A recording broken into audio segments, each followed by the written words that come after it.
Assalamualaikum warahmatullahi wabarakatuh. Bismillahirrahmanirrahim. Alhamdulillahi rabbil alamin. Wa bihi nasta'in ala umuri dunya waddin. Wassalatu wassalamu ala ashrafi anbiya'i wal mursalin wa ala alihi wa sahbihi wa man sara ala nahjihi bi ihsanin ila yaumidin wa ba'd. Hadirin Allah muliakan, khususnya ibu-ibu sekalian di kajian muslimah yang sebenarnya bisa dinikmati dan bisa diikuti oleh siapapun ya, karena kita pun juga pakai buku yang dibutuhkan oleh semua orang, yaitu Al-Wabil Shayyib, buku tentang mengingat Allah Subhanahu wa Ta'ala. Tapi tentu saja konteks kajian kita adalah kajian muslimah, maka ibu-ibu dan para akhwat yang diprioritaskan. Oleh karena itu, semoga kita semua dijaga oleh Allah, semoga kita semua diberikan taufik untuk bisa bersyukur, khususnya bersyukur saat dikasih tambahan ilmu dan iman, karena itulah kunci kebahagiaan di dunia maupun di akhirat. Dan kita bersyukur kita bisa belajar langsung bersama salah satu pakarnya, yaitu Al-Imam Ibnul Qayyim rahimahullahu ta'ala dalam kitab Al-Wabil Shayyib, salah satu buku yang terbaik di bidangnya. Dan kita sedang menjelaskan tentang bagaimana pentingnya kedekatan seorang hamba dengan Allah sehingga menjadi kunci kebahagiaannya di dunia dan di akhirat. Oleh karena itu, bersyukurlah kepada Allah Jalla wa'ala, sebagaimana perkuat tauhid kita, syahadatain kita, lalu semangat kita dalam mengikuti Nabi SAW, dan juga jamaah sekalian, jangan lupa memperbanyak salawat dan salam kepada Rasulullah SAW, apalagi di hari Jumat seperti ini. Allahumma salli wa sallim mubarak wa an'im ala nabiyyina wa rasulina Muhammadin wa ala alihi wa sahbihi ajma'in wa ba'd. Hadirin Allah muliakan, kembali bersama kunci yang kedua ya, kita lagi bahas tentang kesabaran. Kunci yang kedua, kita membahas tentang kesabaran, dan kita sudah jelaskan bahwa sabar itulah cara merubah musibah menjadi anugerah. Musibah menjadi anugerah. Hal yang dibenci menjadi hal yang dicintai. Kuncinya apa? Tahan apa? Tahan jiwa dan nafsu ini agar tidak melakukan hal yang haram, tahan lisan dan jempol sekarang, dan juga tahan anggota badan dari maksiat. Kalau kita bisa tahan tiga hal ini, kita akan melihat keajaiban, hadirin, bagaimana musibah itu jadi anugerah. Tapi kalau kita nggak mau menahan, bukan nggak bisa ya, tapi nggak mau, karena Allah berfirman, la yukallifullahu nafsan illa wus'aha, Allah nggak membebankan seseorang kecuali sesuai dengan kemampuannya, maka musibah tidak akan berakhir dan tidak akan selesai, dan kita hidup bersama yang kita benci terus menerus. Nah, setelah kita mendapatkan resep yang luar biasa itu, mari kita lanjutkan pemaparan Al-Imam Ibnul Qayyim rahimahullah, semoga Allah merahmati beliau dan keluarga beliau. Beliau menyampaikan, ini penting sekali hadirin. Kata beliau rahimahullah, fa inna Allah subhanahu wa ta'ala lam yabtadihi liyuhlikahu, sesungguhnya Allah subhanahu wa ta'ala tidak memberikan musibah dan ujian kepada hambanya dalam rangka untuk menghancurkan hamba tersebut. Enggak. Ketika Allah memberikan kita musibah, ketika Allah memberikan kita ujian,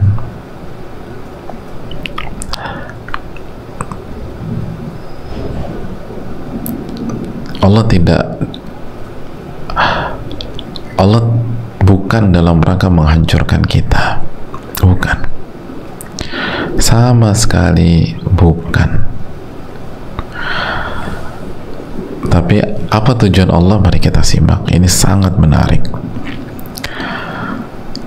Wa innama ibtalahu liyamtahina sabrahu wa ubudiyatahu. Tapi Allah kasih ujian dan musibah dalam rangka untuk menguji kesabaran dia dan menguji ibadah-ibadah dia. Jadi ternyata musibah yang Allah kasih kepada kita, hadirin, khususnya ibu-ibu, itu tidak lain tidak bukan untuk menguji seberapa kuat ibu-ibu bersabar, seberapa kuat kita ini bersabar. Dan kalau kita detailkan, berarti ujian ini, musibah ini tujuannya adalah untuk menguji seberapa berjuangnya kita dalam menahan nafsu dan jiwa kita untuk nggak marah sama Allah, untuk tetap menerima ketetapan Allah, untuk tetap ridho dan tunduk kepada Allah, dan untuk menguji seberapa mau kita berjuang untuk menahan lisan dan jempol kita sekarang, untuk tidak berkata-kata yang tidak baik, untuk tidak mengucapkan kemaksiatan, komplain, kemurkaan, dan untuk menguji seberapa mau kita menjaga tubuh ini untuk tidak bermaksiat. Jadi intinya tuh untuk itu, hadirin. Jadi Allah kasih musibah itu untuk menguji kesabaran kita, untuk menguji kesabaran kita. Seberapa sabarkah ibu-ibu sekalian? Seberapa sabarkah jamaah sekalian?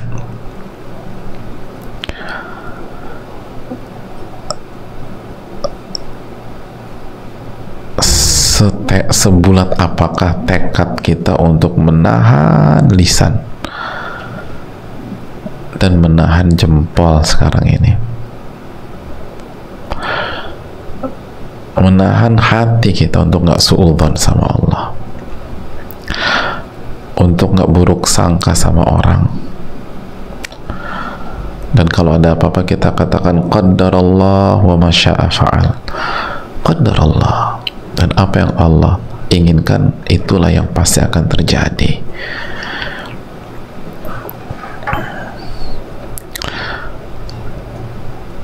Ini tentang itu, hadirin. Kenapa demikian? Karena kalau nggak ada musibah, semuanya akan mengklaim, semuanya akan mengklaim, iya aku sabar, aku sabar, aku sabar. Ya semua akan mengklaim. Masih ingat firman Allah dalam surat Al-Ankabut ayat 2 dan 3 yang suka kita bawakan? Ahasiban nas an yutraku an yaqulu amanna wa hum la yuftanun. Apakah manusia itu berpikir bahwa mereka akan dibiarkan begitu saja beriman? Mereka akan dibiarkan begitu saja mengucapkan kami telah beriman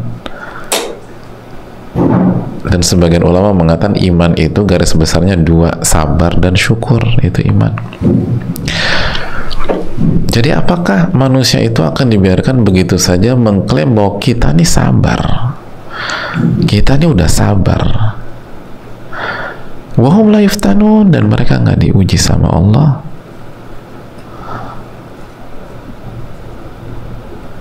Jadi apakah dengan gampang gitu kita bisa mengatakan kita sabar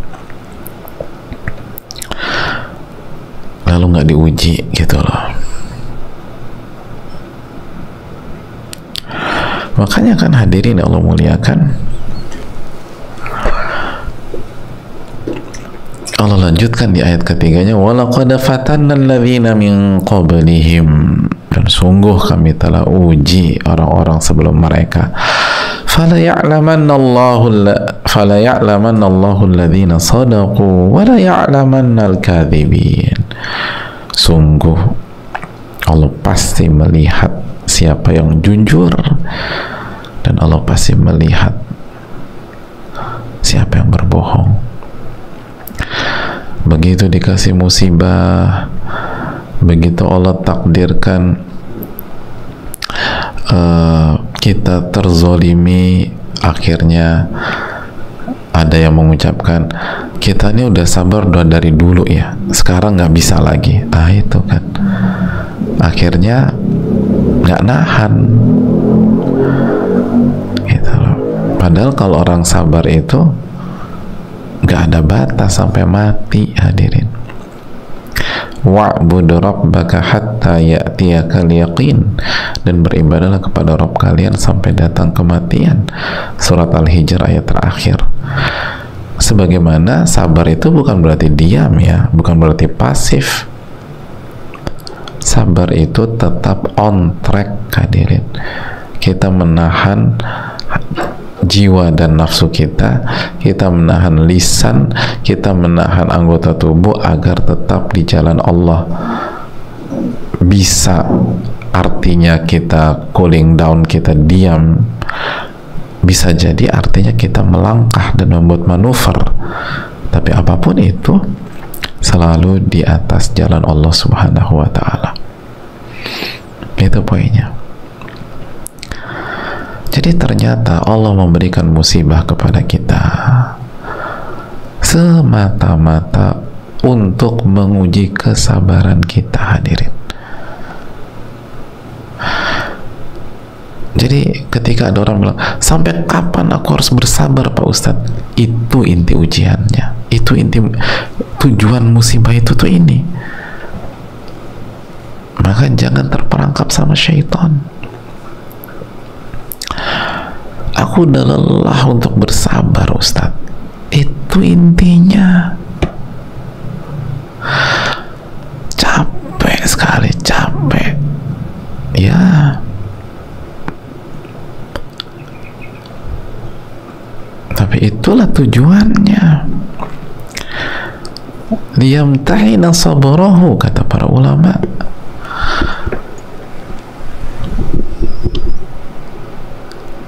Liyamtahina sabrahu, untuk menguji kesabaran seorang hamba, untuk menguji kesabaran seorang hamba.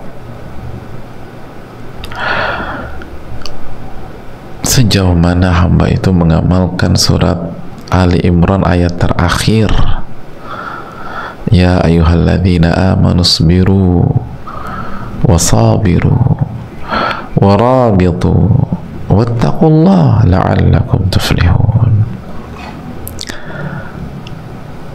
Ali Imran ayat terakhir. Wahai orang-orang yang beriman, bersabarlah dan kuatkan kesabaran Anda, menangkan persaingan dengan kesabaran, dan tetap berada di garis bertakwa. Agar apa? Agar kalian beruntung. Itu agar kalian beruntung.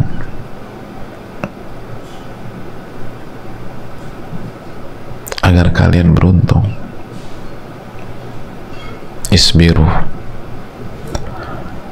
warabitu, isbiru wasabiru warabitu wattaqullah la'allakum tuflihun, agar kalian beruntung.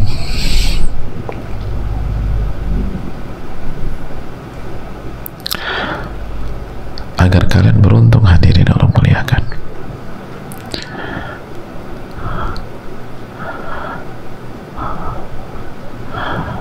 Hadirin Allah muliakan.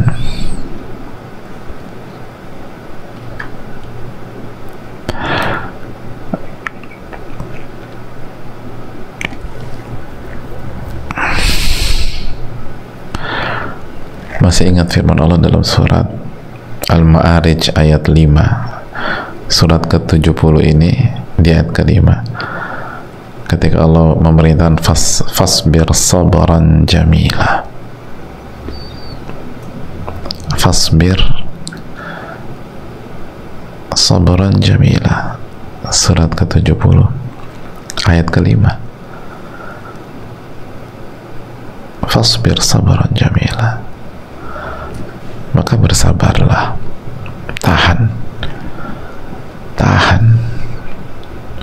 kan itu maknanya tahan nafsu ini, tahan jiwa ini, tahan lisan, tahan jempol, tahan anggota tubuh, tahan, fasbir, berhenti sampai sabran jamila,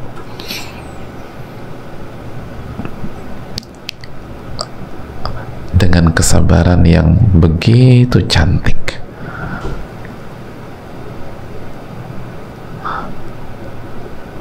Fasbir sabran jamila, maka sabarlah dengan kesabaran yang begitu cantik dan indah. Jadi ibu-ibu tuh diminta bukan hanya cantik secara fisik, bukan hanya cantik secara penampilan, secara wardrobe, bukan hanya cantik secara outfit, tapi yang terpenting dari itu semua, sabarnya harus cantik.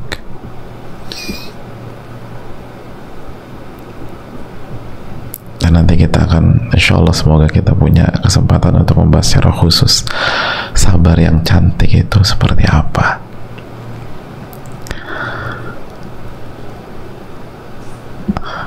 Tapi poinnya adalah ketika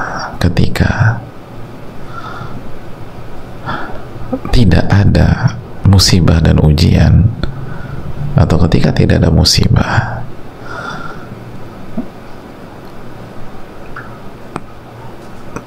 tidak ada anak-anak yang kita rasa sulit diatur,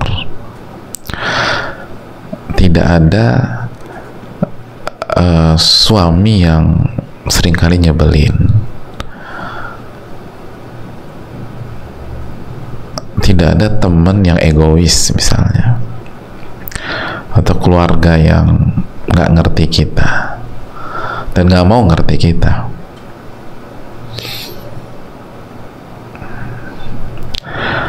Terus bagaimana sabar kita teruji, jamaah? Lalu bagaimana sabar kita teruji? Lalu bagaimana membedakan antara klaimnya orang mukmin dan klaimnya orang munafik?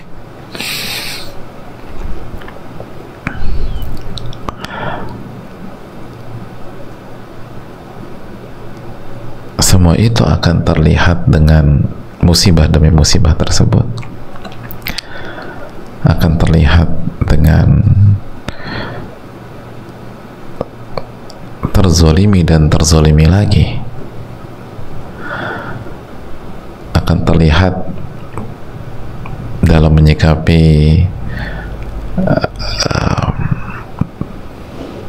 bagaimana menyikapi suami yang egois, suami mau menang sendiri, suami yang nggak peduli sama kita.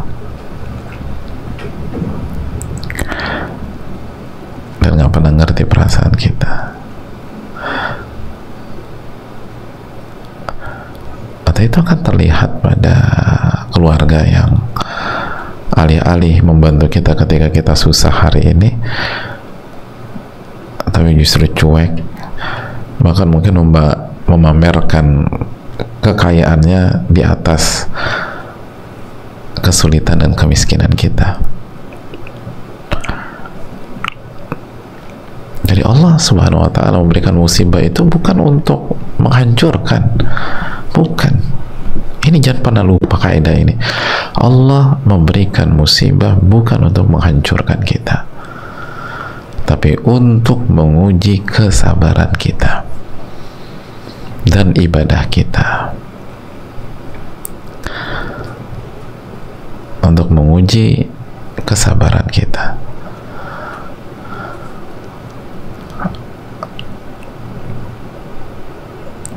Jangan pernah lupakan itu, jamaah. Karena jangan sampai musibahnya udah berat, kita gagal paham dan disorientasi, salah nangkep pesan. Artinya udah jatuh ketimpa tangga, katanya gitu,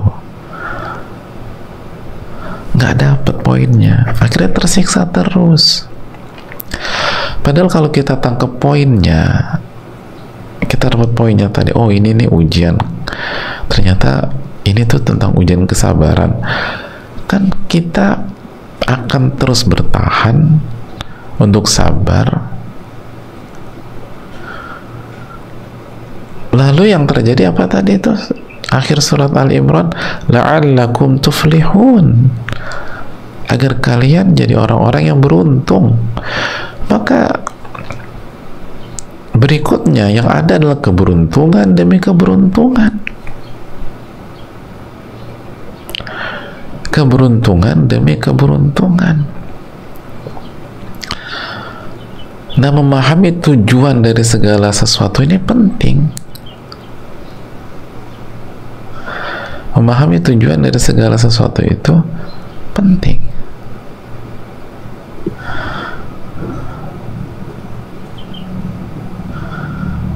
Itu hadirin.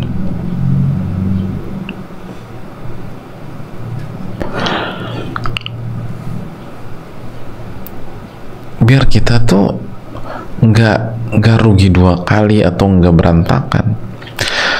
Contoh ya, orang tuh berpikir ketika dia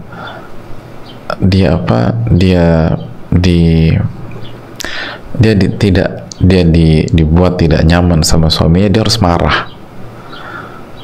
Semakin dia marah semakin bagus, maka dia akan marah-marah terus, dan akhirnya apa? Nggak dapat apa-apa.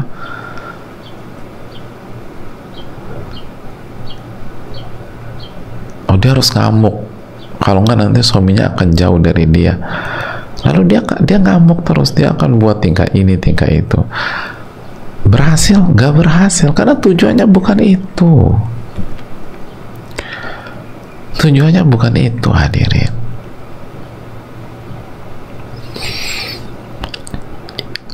Yang punya hati suami kita tuh Allah, gitu aja deh. Yang punya hati anak-anak kita tuh Allah. Kenapa kita diuji dengan mereka? Ingin menguji kesabaran kita, ingin menguji kesabaran kita. Jadi daripada melakukan hal-hal yang gak efektif, marah-marah, posting biar dunia semua tahu, dan akhirnya masalah tambah ribet kan? Memang selesai? Enggak, karena tujuannya untuk menahan. Anda kok justru ngebuka. Tujuannya kan untuk menahan lisan. Kenapa lisan dan jempol anda fasihkan di dunia atau di sosial media? Berarti kan alih-alih dapat manfaat justru dapat masalah. Kalau tujuannya agar siapa yang marahnya paling jago, marah aja ibu-ibu. Kalau tujuannya agar siapa yang paling heboh, heboh aja.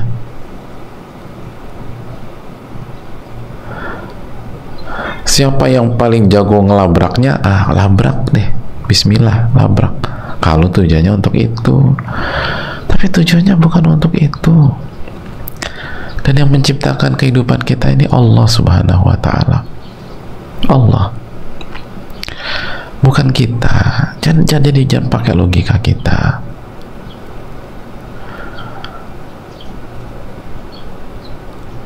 Nanti kalau saya gini, suami aku keenakan Pak Ustadz.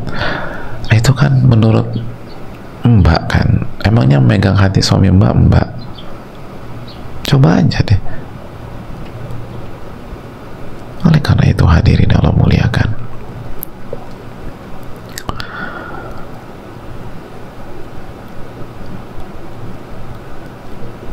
semua ini dari Allah Tabaraka wa Ta'ala. Allah yang punya alam semesta, itu yang kita baca setiap hari. Alhamdulillahi Rabbil Alamin, Rabbnya alam semesta, pencipta alam semesta, pemilik alam semesta, dan apa? Pengatur alam semesta. Pengatur, ibu-ibu. Dialah yang ngatur. Dan apa yang kita alami itu bagian dari aturan Allah. Untuk apa? Liyamtahina sabrahu, untuk menguji kesabaran seseorang. Menguji kesabaran seseorang. Jadi selalu fokus dan minta pertolongan kepada Allah.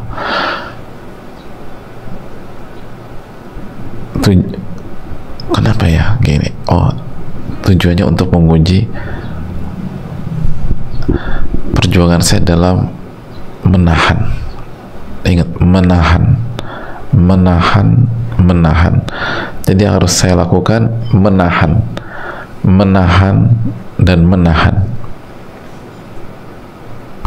bukan meledakkan, bukan menyerang dengan nafsu, bukan memberikan kendali ke emosi, justru menahan.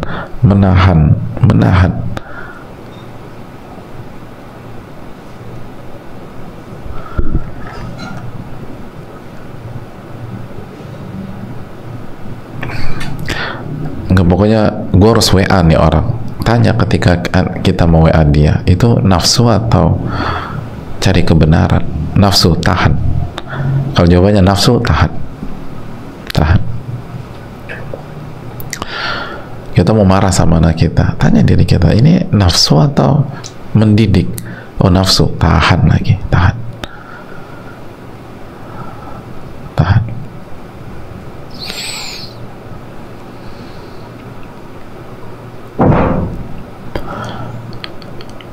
Ibu-ibu yang sedang sakit misalnya, syaitannya godain, tahan, alihkan yang lain, tahan terus, tahan serangan-serangan syaitan itu dengan minta perlindungan kepada Allah. A'udzubillahi minasyaitonirrajim, a'udzubillahi minasyaitonirrajim, a'udzubillahi minasyaitonirrajim. Baca muawwidzat, Qul huwallahu ahad, Allahus samad, lam yalid wa lam yulad wa lam yakul lahu kufuwan ahad. Qul a'udzu birabbil falaq, min syarri ma khalaq, wa min syarri ghasiqin idza waqab, wa min syarri naffatsati fil 'uqad, wa min syarri hasidin idza hasad. Lalu baca An-Nas, Qul a'udzu birabbin nas, malikin nas, ilahin nas, min syarril waswasil khannas, alladzi yuwaswisu fi sudurin nas minal jannati wan nas. Tahan. Itu tujuan dari musibah, menguji seberapa besar perjuangan kita untuk bersabar dan menahan 3 hal di atas. Saya rasa cukup sampai di sini sesi materi. Insyaallah kita akan lanjutkan di pertemuan yang akan datang, insyaallah hari Senin biidznillah. Semoga Allah jaga kondisi kita. Wassalamualaikum Muhammad. Kita buka sesi tanya jawab.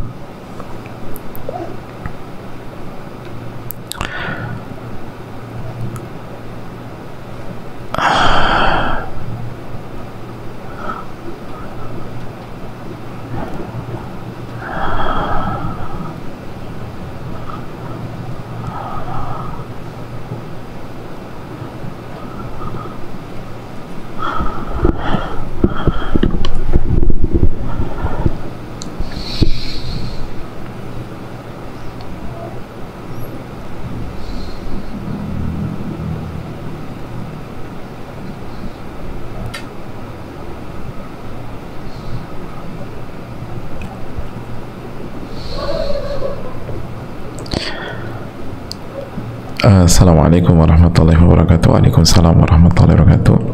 Semoga Allah rahmati Ibnul Qayyim dan orang yang beliau cintai. Semoga Allah menjaga Ustadz, keluarga, tim, dan seluruh kaum muslimin dimanapun berada. Amin ya rabbal alamin. Begitu juga yang bertanya. Izin bertanya Ustadz, sahabat saya seorang akhwat qadarullah diuji dengan penyakit epilepsi. Alhamdulillah di'afani mimma btalaha bihi wa faddalani ala katsiri mimman dakhala tafdila. Masya Allah, beliau begitu sabar dan ridho menghadapi ujian ini. Masya Allah, tabarakallah. Hanya saja beliau sering bingung dengan ikhtiar pengobatannya. Suami beliau meyakini ini adalah penyakit ain karena suaminya begitu mengagumi beliau. Satu sisi ibunya menginginkan cara berobat alternatif seperti diurut gitu. Beliau sendiri lebih suka berobat medis ke dokter.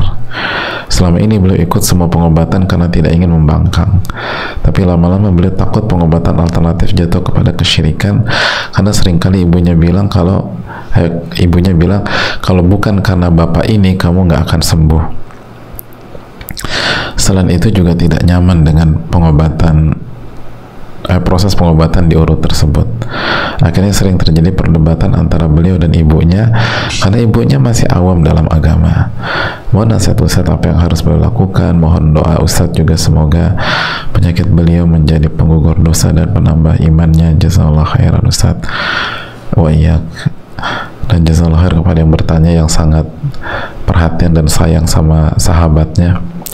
Ini juga patut kita jadi contoh kita semua, bertanya untuk kebaikan sahabat beliau. Jazakallah khairan kepada yang bertanya. Dan buat sahabat beliau yang sedang sakit, la ba'sa tahur insyaallah. Nas'alullah al-azim rabbal arsyil azim an yashfiha. Hadirin, sebuah kegembiraan ketika kita mengetahui beliau itu bisa sabar dan ridho terhadap ujian ini. Lalu suami beliau meyakini ini penyakit ain karena suaminya begitu mengagumi beliau. Berarti arahnya dari suaminya sendiri ya. Dan ibunya pengen pengobatan alternatif. Poinnya gini loh jamaah sekalian, ain ya sangat mungkin bisa aja. Tapi kalau dia ini mengarah ke suaminya, ya coba aja suaminya wudhu lalu ini air setelah wudhu beliau itu dimandikan ke sang istri yang sedang sakit sebagaimana itu yang diajarkan Nabi SAW. Kalau ternyata Allah sembuhkan berarti memang ain dari suaminya sendiri. Itu poin. Oleh karena itu juga pelajaran bagi kita ngagumi atau kita memuji seseorang itu jangan lupa pakai doa keberkahan, yubarik gitu loh, barakallahu fiik gitu, barakallahu fiik, Allah yubarik fiik. Jadi jangan lupa doakan keberkahan, doakan keberkahan, insyaallah aman, insyaallah aman. Adapun pengobatan alternatif butuh didudukkan, tapi tentu saja kalimat kalau bukan karena bapak ini kamu nggak akan sembuh, ini kalimat yang punya unsur kesyirikan memang, karena kesembuhan itu di tangan Allah bukan di tangan manusia. Nah, tapi yang perlu didudukkan adalah apakah kesyirikannya dalam proses pengobatan atau kesyirikannya bukan meremehkan ya, tapi kesyirikannya itu dari sisi ucapan si ibu mertua aja. Kalau pengobatannya sih nggak ada masalah, tapi si ibu kesyirikannya ada pada kalimat ibu mertua. Nah, perlu dibuktikan apakah memang secara ilmiah di dunia urut mengurut itu bisa mengobati atau tidak, kan bisa dicek itu jamaah.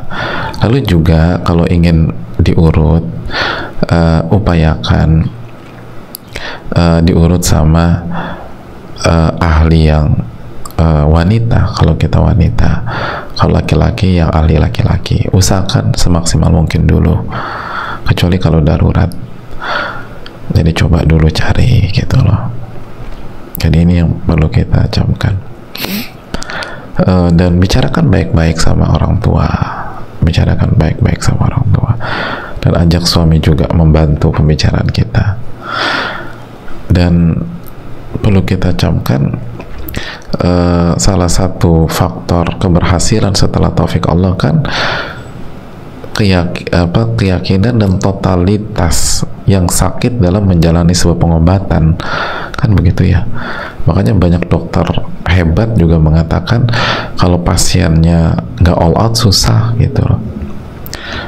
Jadi pasien tuh harus all out dulu ya, dia menerima dan yakin dan berjuang, baru insya Allah kesembuhan dari Allah akan lebih mudah dan lebih cepat. Jadi perlu keridhaan dan kenyamanan dari yang sakit. Allah Ta'ala misal. Nah itu perlu dikasih tahu ke suami dan orang tua.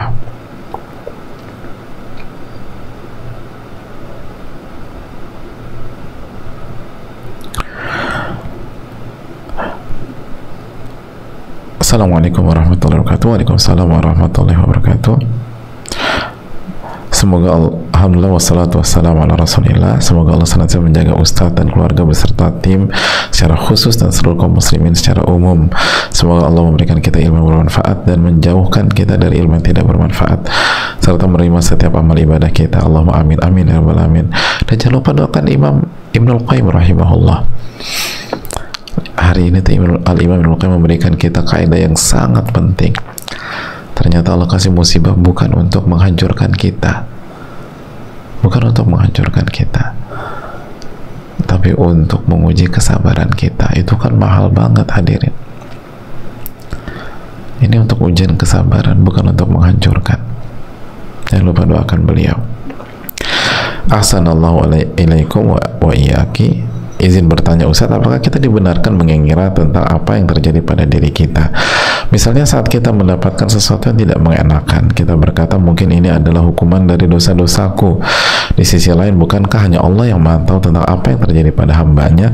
Apakah musibah itu merupakan ujian ataukah sebagai hukuman baginya? Mohon pencerahan Ustaz, jazakallahu khairan. Ya, terima kasih.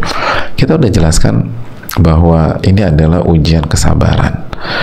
Nah, di sisi lain juga Allah yang Maha Tahu, Allah yang wa ma asabakum min musibatin fabima kasabat aydikum. Apapun yang menimpa kalian itu ada andil dari kesalahan kalian gitu loh. Jadi ada andil dosa. Jadi ini bukan mengira-mengira lagi, ini Allah sudah firmankan. Tapi ini bukan kartu mati gitu loh. Jadi kita banyak istighfar, banyak bertaubat, minta ampun sama Allah Subhanahu wa taala. Insya Allah ini akan menjadi kebaikan. Andil kesalahan dan dosanya, maka dia akan beristighfar, otomatis dosanya insya Allah akan hilang. Lalu dia akan introspeksi diri, lalu dia akan mencari atau berusaha menegakkan diagnosa. Jadi itu bagus. Jadi bisa jadi penyakit hati atau dosa yang mungkin udah belasan tahun, udah puluhan tahun, itu terungkap karena ada musibah. Kalau nggak ada kejadian ini, dia nggak akan pernah tahu penyakit dia selama ini. Ini pelajaran besar hadirin, karena ada banyak kasus demikian. Ada banyak kasus gitu, ini kenapa ya penyakit ini tuh harusnya nggak membuat seseorang drop gitu, tapi kenapa dia itu lebih drop daripada yang lain? Oh, ternyata dia punya masalah dengan gula. Oh, ternyata tensinya tinggi. Oh, ternyata ada masalah dalam dirinya. Jadi penyakit ini hikmahnya adalah membuat seseorang itu tahu masalah dan penyakit yang selama ini ada dalam dirinya. Kalau bukan karena Allah, lalu Allah datangkan penyakit itu, dia nggak pernah ngecek dan nggak akan dicek bahwa itu adalah PR kita dan penyakit kita sama bertahun-tahun. Maka bersyukurlah kepada Rabbul Alamin. Wallahu ta'ala bishawab.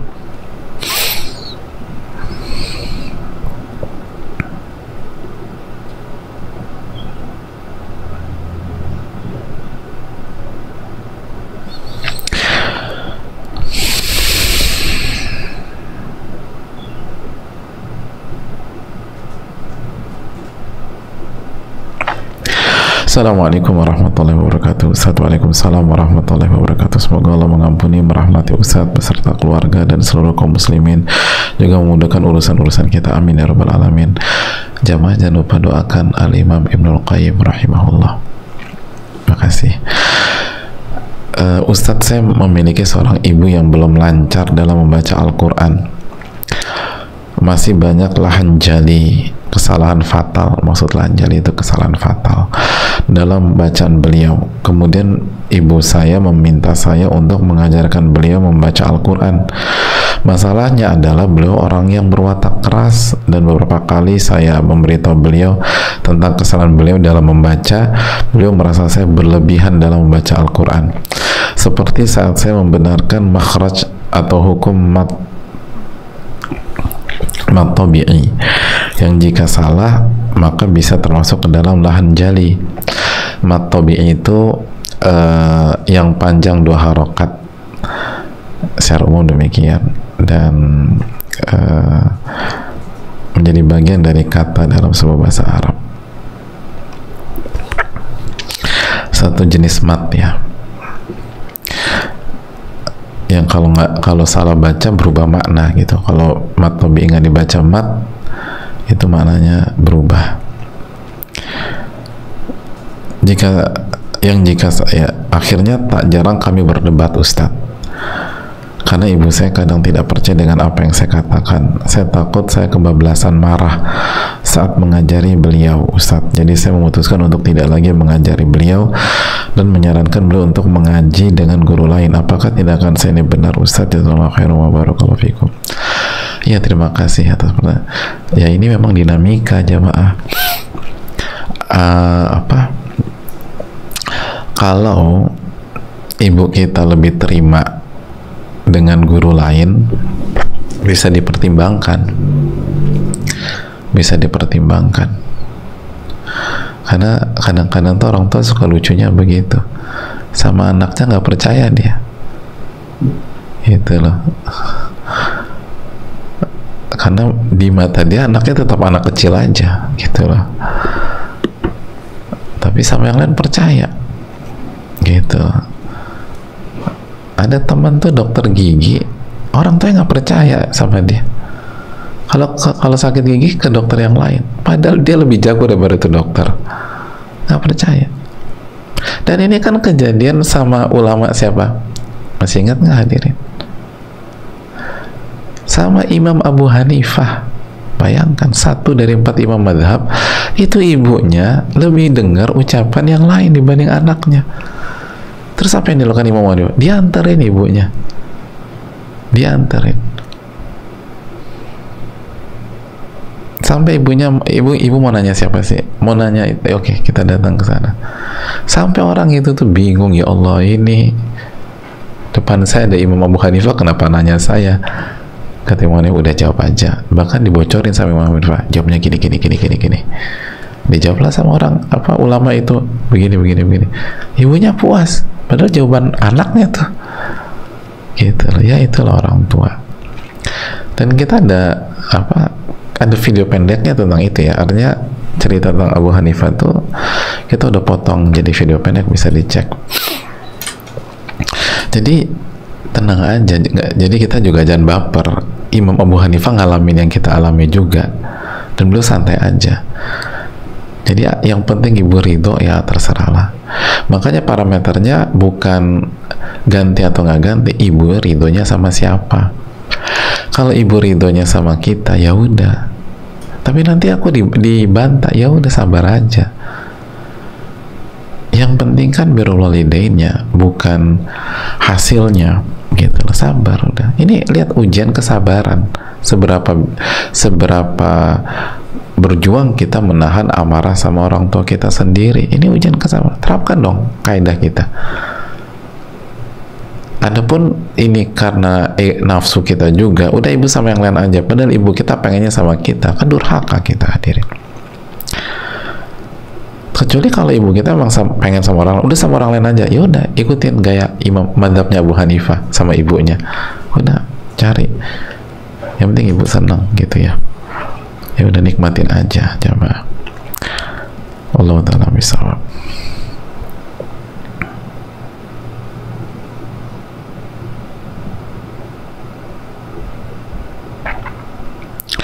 Assalamualaikum warahmatullahi wabarakatuh. Waalaikumsalam warahmatullahi wabarakatuh. Semoga Ustadz, keluarga, seluruh kaum muslimin selalu dalam karunia Allah Subhanahu wa taala. Amin ya rabbal alamin.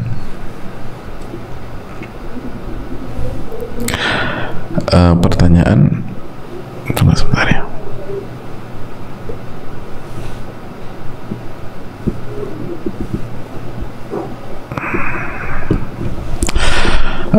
Assalamualaikum warahmatullahi wabarakatuh. Waalaikumsalam warahmatullahi wabarakatuh. Semoga Ustadz, keluarga, seluruh kaum muslimin selalu dalam karunia Allah. Amin ya rabbal alamin. Dan jangan lupa mendoakan Imam Nawawi, semoga Allah merahmati beliau. Semoga Allah merahmati beliau. Hadirin Allah muliakan,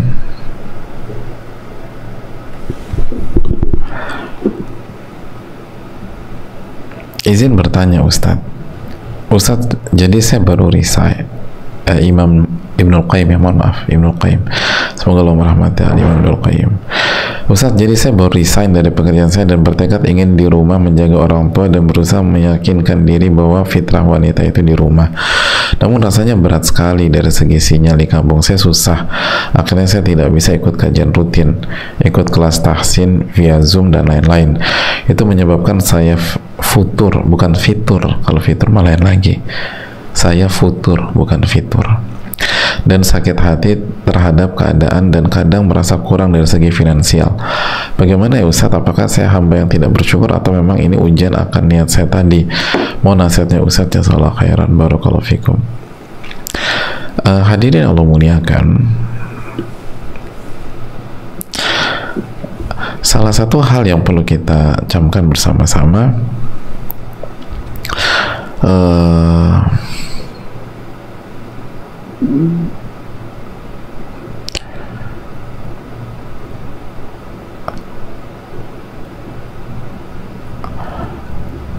ulama usul fikih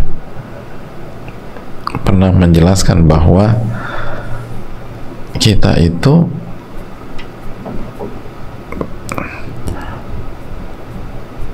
tidak boleh tinggal di negeri atau lingkungan yang tidak ada ahli ilmunya, yang tidak ada ahli ilmu. Kenapa? Karena itu akan mempengaruhi iman kita, akan lowbat gitu loh.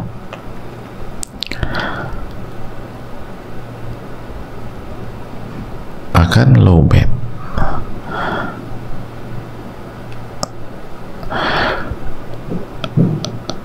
Karena iman itu penguatnya adalah ilmu.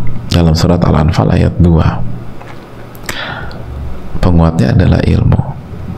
Wa idza tuliyat alaihim ayatuhu zadatum imana. Apabila dibacakan ayat-ayat Allah, imannya akan bertambah. Walaupun ya, hukum ini adalah hukum klasik, dan para ulama usul fikih kontemporer menyatakan zaman sekarang itu sudah bisa di cover dengan teknologi, media, internet, sosial media, dan lain-lain. Bahkan sekarang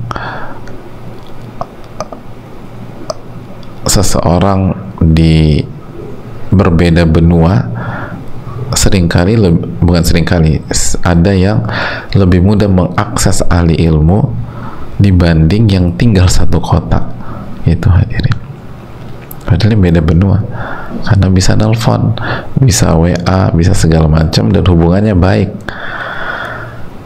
Nah, tapi poinnya adalah nggak apa-apa kita berbakti sama orang tua dan seterusnya, tapi akses ilmu tuh harus, hadirin, dan usahakan rutin, dan coba kita perjuangkan doa sama Allah Subhanahu wa taala gitu, karena ujian hidup kita rutin, maka obatnya pun juga harus rutin, imunnya tuh harus rutin juga, imun booster. Nah itu harus rutin, kalau nggak lemah. Makanya ilmu yang bermanfaat ini penting jamaah sekalian. Gitu. Insya Allah kalau dengan ilmu terus dikasih rutin, insya Allah kita lebih tenang. Ingat, innallaha idza ahabba qauman ibtalahum. Allah tuh kalau menyayangi hambanya, Allah akan uji. Dan ingat bahwa birrul walidain itu berkah, hadirin. Uwais Al-Qarni itu yang membuat beliau nggak bisa kemana-mana itu karena merawat ibunya, dan itu salah satu faktor beliau menjadi tabi'in terbaik. Jadi ini yang perlu kita camkan bersama-sama. Wallahu ta'ala bishawab.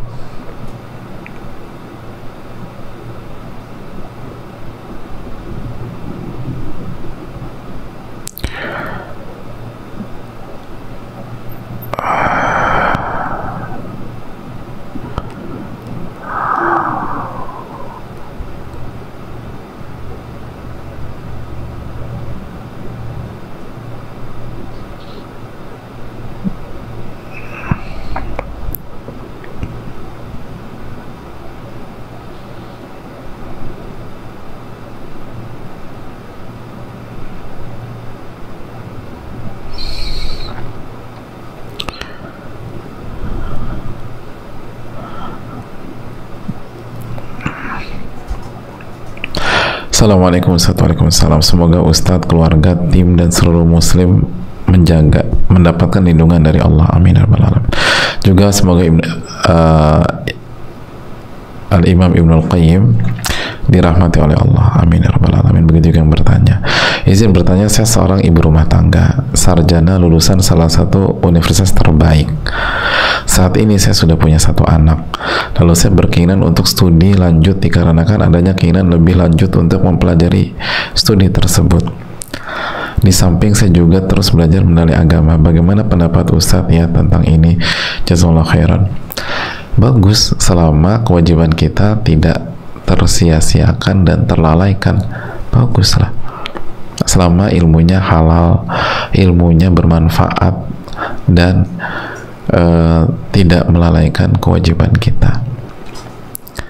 Gitu hadirin, tidak melalaikan kewajiban kita. Itu tetap beribadah sama Allah, nuntut ilmu, anak aman, gitu ya. Dan jangan lupa salat istikharah dulu, salat istikharah, dan prioritaskan ilmu yang terpenting. Al-aham fal muhim, kata para ulama. Cari yang paling penting, baru yang penting. Ilmu itu banyak, maka pilihlah yang paling penting. Itu konsepnya para ahli hikmah dan orang-orang yang bijak. Bertahap, dan cari yang paling penting. Wallahu ta'ala bishawab. Kita lanjutkan.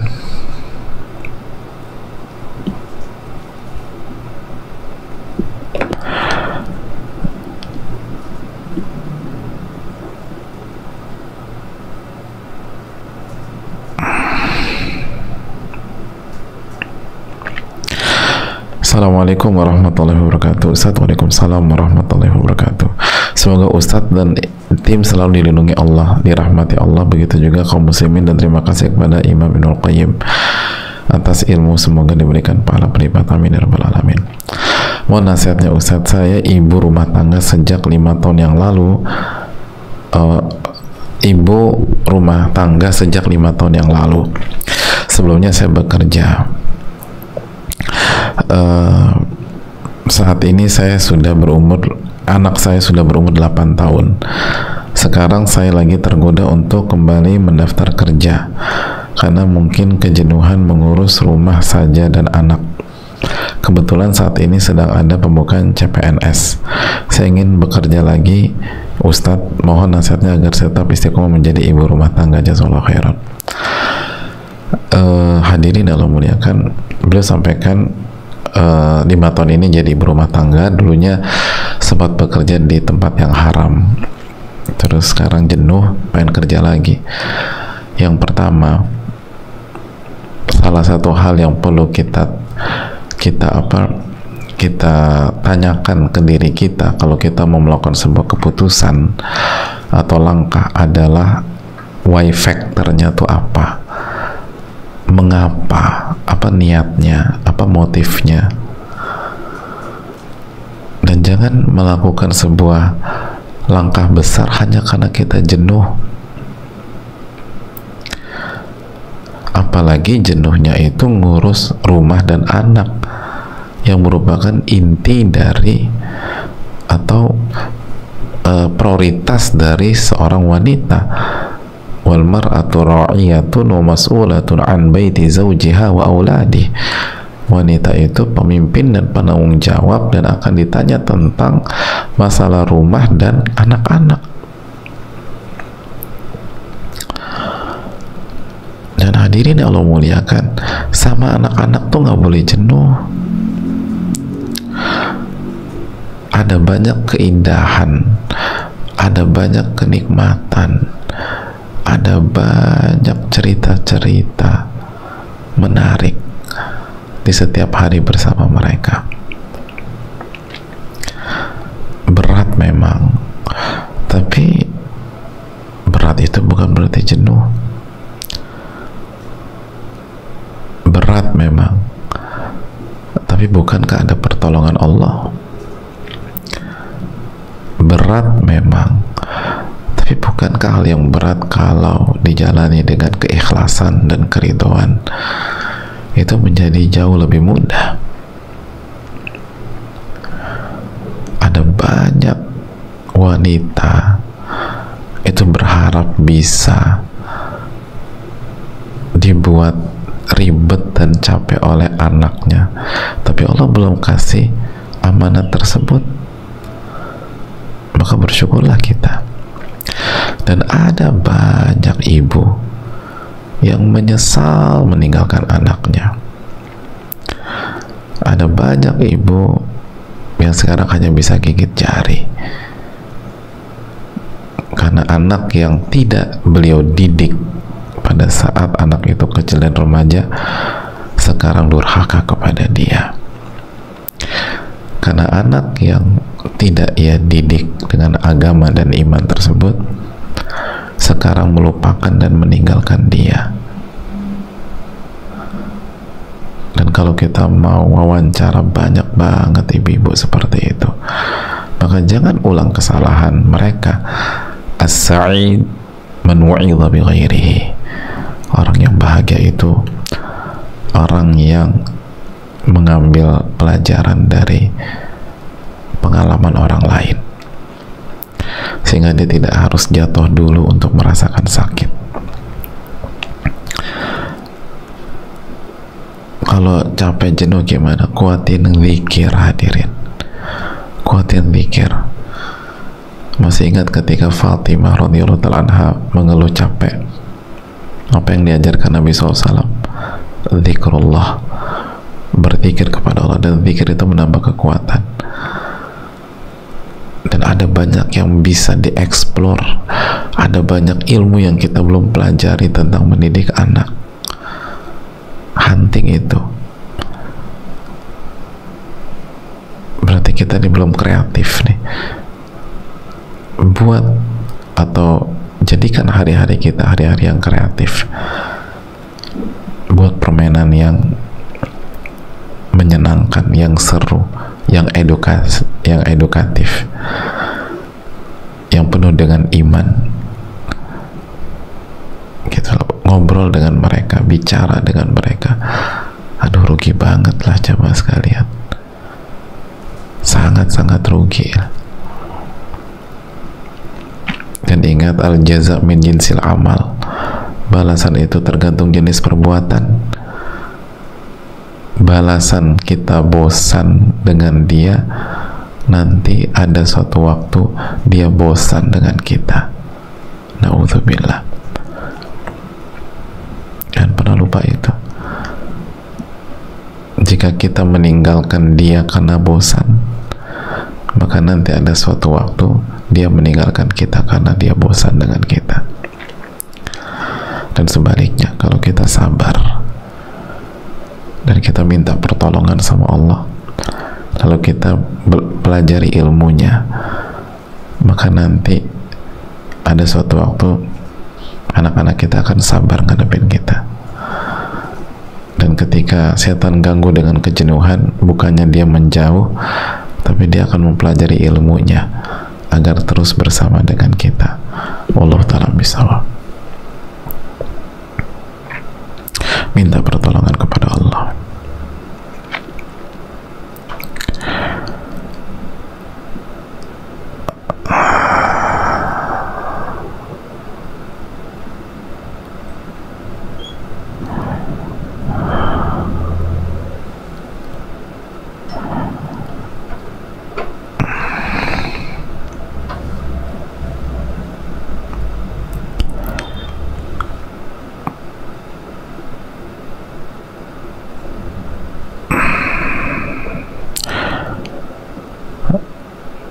Assalamualaikum warahmatullahi wabarakatuh. Waalaikumsalam warahmatullahi wabarakatuh.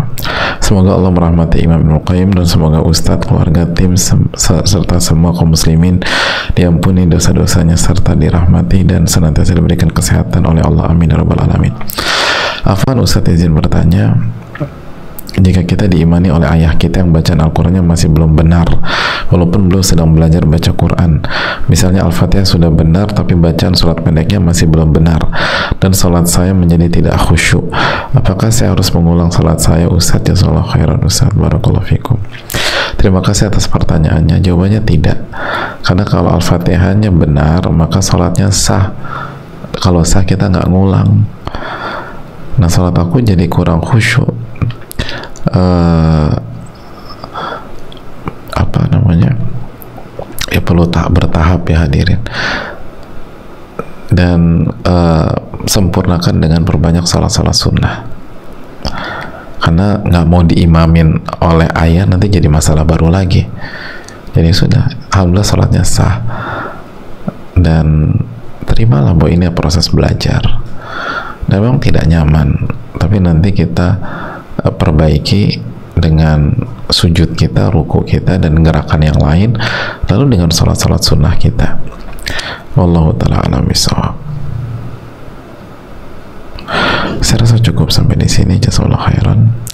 Terima kasih banyak atas atensi dan perhatian jamaah sekalian, khususnya ibu-ibu, dan semoga Allah menjaga kita semua dan memberikan pahala yang besar, menerima amal ibadah kita, dan memberikan kita ilmu yang bermanfaat. Terakhir, bahwa Allah memberikan musibah kepada kita bukan untuk menghancurkan kita, tapi untuk menguji kesabaran dan ibadah kita. Kita insya Allah akan lanjutkan mempelajari